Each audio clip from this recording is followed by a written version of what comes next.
ঘরে ঘরে হাহাকার, মধ্যবিত্ত নিম্ন মধ্যবিত্তরা চলতে পারছে না, কিন্তু কিছু বলতেও পারছে না।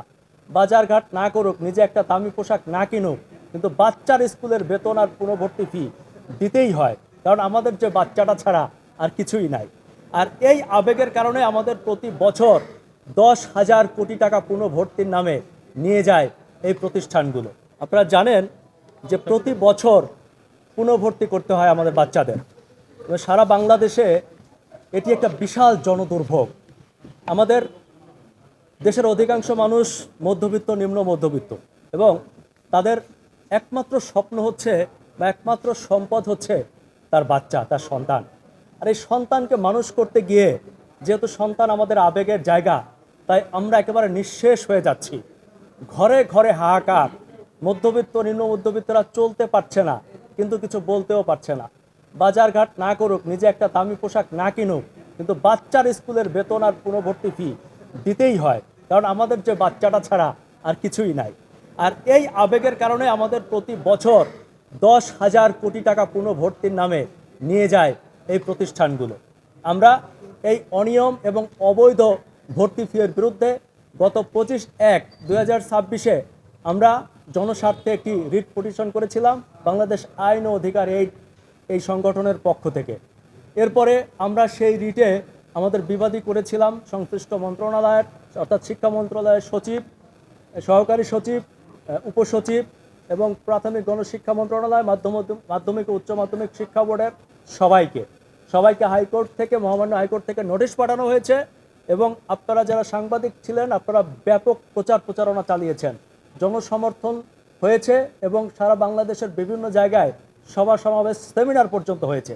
অনেকে বলেছেন ভাই প্রয়োজনে আন্দোলন করুন। যাই হোক, আপনাদের এইসব কর্মকাণ্ড সরকারের দৃষ্টিগোচর হয়েছে এবং সরকার নিজেই একটি প্রজ্ঞাপন দিয়েছে, যে প্রজ্ঞাপনে আমরা যে দাবি করেছিলাম সেই দাবিগুলো সব মেনে নেওয়া হয়েছে।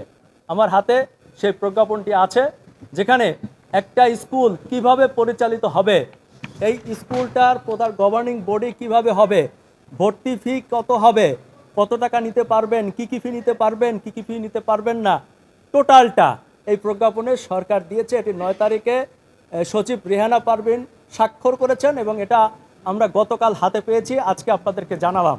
আমরা আজকে কোর্টকেও সেটা জানিয়েছি যে আমরা একটি প্রজ্ঞাপন পেয়েছি, যেখানে এই যে প্রজ্ঞাপন, এটির নাম হয়েছে শিক্ষা প্রতিষ্ঠানে আর্থিক স্বচ্ছতা ও জবাবদিহিতা সংক্রান্ত নীতিমালা 2026।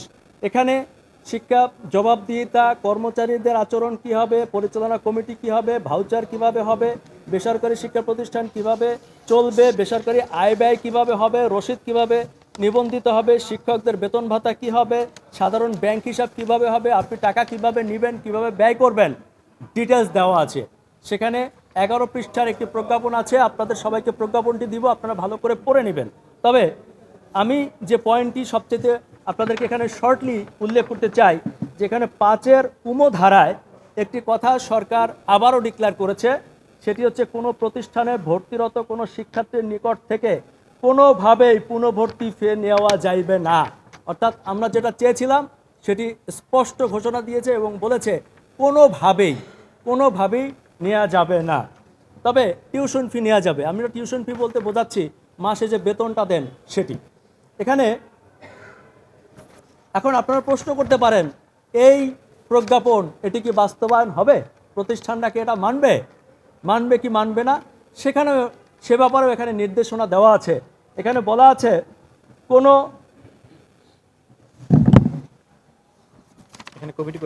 এখানে বলা আছে কোনো উপকমিটির মাধ্যমে কোনো ধরনের আর্থিক অনিয়ম বা দুর্নীতি হলে সংশ্লিষ্ট ব্যক্তি ও প্রতিষ্ঠান বা ব্যক্তিবর্গ দায়ী থাকবেন এবং তাহাদের বিরুদ্ধে আনীত বিধান অনুযায়ী আইনগত ব্যবস্থা গ্রহণ করা যাইবে। অর্থাৎ কোনো প্রতিষ্ঠান, এখানে আরও একটি ধারায় স্পষ্টভাবে বলা আছে যেন কোনো প্রতিষ্ঠান যদি এই পুনর্ভর্তি ফি পুনরায় নেয়, তাহলে সেই প্রতিষ্ঠানের প্রধান শিক্ষককে বরখাস্ত করা হবে এবং ওই প্রতিষ্ঠানের নিবন্ধন বাতিল হবে এবং তাদের বিরুদ্ধে মামলা করা যাবে, সেটিও এখানে স্পষ্ট উল্লেখ আছে। তার মানে আমি বলতে চাই যে এবার এটি সম্পূর্ণভাবে বাস্তবায়ন হবে।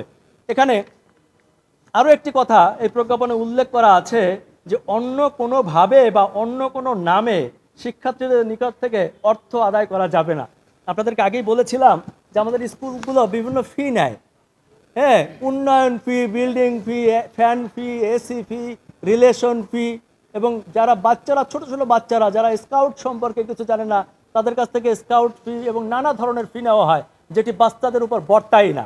তাই এই প্রজ্ঞাপনে স্পষ্ট উল্লেখ আছে, কোনো অজুহাতে, কোনো নামে, কোনো ফি আজ থেকে আর নেওয়া যাবে না। আমরা আশা করছি সরকারের এই নির্দেশনা বাস্তবায়ন হবে। আমি শুকরিয়া জানাচ্ছি যে আমরা এটির জন্য দীর্ঘদিন ধরে ফাইট করেছিলাম এবং সেটি সরকার প্রজ্ঞাপনের মাধ্যমে মেনে নিয়েছে। আমরা হাইকোর্টকে অলরেডি অবহিত করেছি যে যেহেতু এটা সরকার আমাদেরকে প্রজ্ঞাপন দিয়েছে, আমরা এতে সন্তুষ্ট।